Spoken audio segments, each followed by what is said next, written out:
A parábola dos talentos. O valor da iniciativa e responsabilidade. Na parábola dos talentos, um homem rico entregou seus bens ao cuidado de 3 servos, antes de partir em viagem. Ao primeiro, ele deu 5 talentos de ouro. Um talento era cerca de 34 quilos de ouro, uma fortuna na época, até hoje.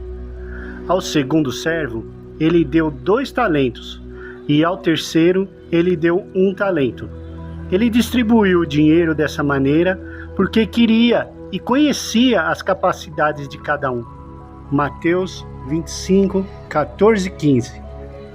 Os 2 primeiros servos investiram o dinheiro e conseguiram duplicar o que tinham recebido. Mas o terceiro servo cavou e se desculpou, dizendo que não quis fazer nada porque tinha medo da severidade do Senhor. Mas o Senhor ficou muito zangado com o servo. Mesmo tendo medo, teria sido fácil e seguro emprestar o dinheiro a juros ao banco. Ele tinha desperdiçado uma grande oportunidade. Por isso, o patrão mandou tirar o talento e dar ao servo com 10 e lançar aos servos ruins nas trevas. Mateus 25, 28 e 30. O significado da parábola. Na parábola dos talentos, o homem rico representa Jesus. Depois que ressuscitou, ele deixou a terra, mas confiou na sua missão, sua autoridade e seus dons aos seus seguidores, como nós. Nosso trabalho como seguidores de Jesus é trabalhar para a glória de Deus, investindo tudo o que recebemos dele. Jesus dá tesouros a cada um de nós. A sua palavra, o seu Espírito Santo, o amor, os dons. E com esses tesouros vem a responsabilidade de administrar bem tudo aquilo que ele nos dá. Jesus conhece nossa capacidade e não nos dá mais do que conseguimos administrar. A cada um ele dá de acordo com as suas responsabilidades. Existem muitas pessoas que dizem crer em Jesus, mas nem todos são verdadeiros seguidores. A fé sincera se revela nas atitudes e ações. Aqueles que creem em Jesus aproveitam o que ele lhes dá e usam tudo para expandir o reino de Deus. Cada um faz com o que consegue com os recursos que Deus lhe deu, e Deus ajuda a multiplicar. Os falsos seguidores, como são os servos inúteis, eles não amam a Jesus. Sua verdadeira motivação é o medo de um dia Deus severo aconteça para ele. Pensam que estão obedecendo a Deus, mas não entenderam a maravilhosa bênção do amor de Deus. Como seu coração não é realmente dedicado a Deus, eles não aproveitam o que lhes dá e trabalham de mau grado. No fim dos tempos, quando Jesus voltar, ele fará distinções entre os verdadeiros e os falsos seguidores. Ele recompensará os verdadeiros seguidores, que fizeram o que puderam segundo a sua capacidade, com a glória do céu. Mas os falsos seguidores, que mostraram por suas ações que não foram transformados por Jesus, serão castigados como um pecado que não souberam prosseguir. A parábola dos talentos ensina que Deus não é injusto. Nosso Deus nos concede talentos, dons, habilidades, oportunidades, de acordo com a sua capacidade. Ele seria muito injusto se confiasse a nós algo que não pudéssemos administrar. Por exemplo, uma pessoa sem preparo necessário jamais poderia ser colocada na presidência de uma grande empresa em crise com a finalidade de salvá-la. Seria injusto colocar uma pessoa numa situação tão difícil sem que ela tenha a capacidade necessária. Da mesma forma, Deus nos colocaria em situação muito complicada se confiássemos a nós uma quantidade de talentos que não pudéssemos administrar com propriedade. A palavra do talento ensina que pouco é muito. Algumas pessoas enfatizam o fato de que o servo inútil recebeu apenas um talento. Mas aquele único talento já representava um montante equivalente a 20 anos de salários acumulados de um trabalhador de sua época. Acredite, isso era mais que o suficiente para realizar muitas aplicações a fim de que aquele que dinheiro rendesse. Com isso, aprendemos que o que parece pouco, na verdade é muito. Alguns intérpretes defendem que aquele servo da parábola eram escravos e nem possuíam salário.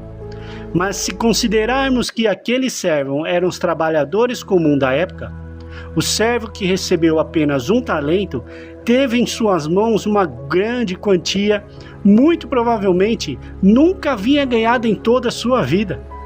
Por causa da expectativa de vida daquele tempo, boa parte das pessoas não chegaria aos 20 anos. Mesmo que os olhos de alguém pareça ser tão pouco, o que Deus nos confia é muito mais do que poderia conseguir por conta própria. A palavra dos talentos ensina que nada do que temos é de fato nosso. Somos apenas depositários. Não somos donos dos talentos que recebemos. Nossa função é administrar e zelar por aquilo que Deus nos dá. Ele é o dono dos talentos e conseguirá sendo e prosseguirá assim. Algumas pessoas se vangloriam diante de realizações e capacidades, mas elas não conseguem enxergar que um dia terão que prestar contas de tudo e todo aquele verdadeiro dono. A parábola dos talentos ensina que devemos multiplicar o que Deus nos dá. Ao receber os talentos, em gratidão a Deus por ter depositado em nós tamanha confiança, devemos aperfeiçoá-lo a fim de que ele seja útil para expandir o reino de Deus. O resultado dos talentos que recebemos deve glorificar unicamente ao Senhor. A parábola dos talentos ensina que os talentos são valiosos, mas há algo ainda mais valioso. Na parábola dos talentos, os dois servos bons receberam uma promessa de que, devido ao seu sucesso diante das responsabilidades que exerceram, ambos seriam colocados em responsabilidades ainda maiores. Podemos notar a importância de Deus nessa promessa quando calculamos o valor do patrimônio que foi confiado ao primeiro servo. Ele ficou responsável por uma quantia que equivalia a 100 anos de salário de um trabalhador na sua época.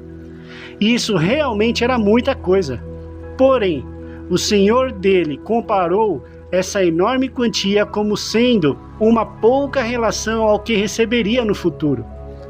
Muitas pessoas gostam de fazer alegorias com esse detalhe da parábola, principalmente focando resultados materiais. Mas penso que melhor interpretação é considerar que nada do que conhecemos ou recebemos nessa terra, por mais valiosos que seja, se compara à promessa de que eternamente participaremos da alegria de nosso Senhor. Quando o proprietário convidou os servos fiéis para participarem de sua alegria, ele ofereceu aos empregados a oportunidade de ocuparem uma posição a qual não tinha direito. Eles se assentaram à mesa do Senhor, juntamente com ele. Os servos regozijaram, se lembrando do trabalho que foi desempenhado. O cristão verdadeiro será convidado a participar de uma mesa, a qual não tenha direito algum de participar. Porém, não por seus méritos, mas pelos méritos de Cristo, pela infinita misericórdia e bondade do Senhor, que confiou a ele os seus talentos, e servos fiel aparecerá presente no grande banquete celestial. A parábola dos talentos ensina que o servo mau, além de negligente, é perverso e não assume sua culpa. Se não lermos atentamente essa parábola, podemos até parecer que o servo inútil não aplicou o seu talento porque se sentiu inferior aos outros, ou porque realmente teve medo de perder o talento do Senhor. Algumas pessoas acabam até sentindo pena do servo. Porém, isso é errado. aquele servo não era inocente. É possível notar claramente que aquele servo era mau e perverso. Nas contradições de suas palavras, ele revelou uma natureza egoísta que foi incapaz de perceber a bondade do Senhor. Ele disse: "Eu sabia que o Senhor é um bom homem e severo, que colhe onde não plantou e junta onde não semeou." Já escutei alguns pregadores interpretarem essa expressão como um tipo de elogio. Alguns até enfatizam que o nosso Deus colhe aonde não planta, como se isto fosse um tipo de milagre. Porém, essa afirmação do servo mau, na verdade, foi uma acusação contra o Senhor. Com seu comportamento e sua declaração, ele estava acusando o proprietário de ser cruel e maldoso. Quando ele diz que o seu patrão colhe aonde não plantou, ele está querendo dizer que o seu senhor exige algo a qual não tem o direito de exigir, pois quem não planta não deve colher. Basicamente, em outras palavras, está dizendo: o senhor é cruel e fique amedrontado. Não apliquei o seu dinheiro e a culpa é totalmente sua. A verdade é que aquele senhor só teria sido injusto tentando colher não que plantou, se ele não tivesse dado nenhum talento para aquele servo. No final da parábola, notamos que o patrão declarou que o servo se enforcou em suas próprias palavras. Você sabia que eu colho onde não plantei e junto onde não semeei? Então você deveria ter confiado o meu dinheiro aos banqueiros, para que, quando eu voltasse, o recebesse de volta pelo menos com juros. Parece que simplesmente está falando: se você realmente pensa isso de mim, então deveria ter pelo menos deixado os talentos com os banqueiros, para que você pudesse me apresentar alguns juros e talvez ser poupado da minha crueldade. O servo incompetente não assume seus erros. Ao contrário, ele busca apresentar diferentes culpas. A parábola dos talentos ensina que até o pouco que se tem será tirado. O servo inútil era também mentiroso. Quando ele afirmou que devolveria todo o seu pertencial ao seu senhor, ele estava mentindo. O que de fato pertenceria ao senhor não era apenas o talento, mas também o rendimento sobre o talento. Quando depositamos uma quantia no banco, esperamos reavê-la corrigida por juros. Esse é o nosso direito. Caso contrário, estaríamos sendo roubados. Aquele servo mau também roubou o Senhor quando enterrou o talento e deixou dele pelo menos aplicá-los com um banco. Daí vem a ordem para tirar até pouco que tem, pois naquele momento passou a ser devedor do Senhor. A palavra do talento ensina que perceber talentos não significa ser aprovados por Deus. Algumas pessoas interpretam esta parábola de forma totalmente errônea. Confunde os talentos com as graças salvadoras de Deus. Ou pior, identificam a administração dos talentos como se sendo uma obra que pode conduzir alguém à salvação. Definitivamente, esse não é o princípio ensinado na parábola dos talentos. Não mesmo. Os talentos jamais servirão para absorver alguém do juízo viradouro. Ninguém poderá apresentar a multiplicação dos talentos que recebeu como um resultado de mérito para a salvação eterna. Mas se fosse aplicar os conceitos da salvação, seguramente podemos dizer que o servo mau não perdeu a salvação, como muitos alegam, mas na verdade ele nunca a teve. Embora fosse chamado de servo, ele não conhecia o Senhor e o julgava de maneira completamente equivocada. Que Deus abençoe a todos.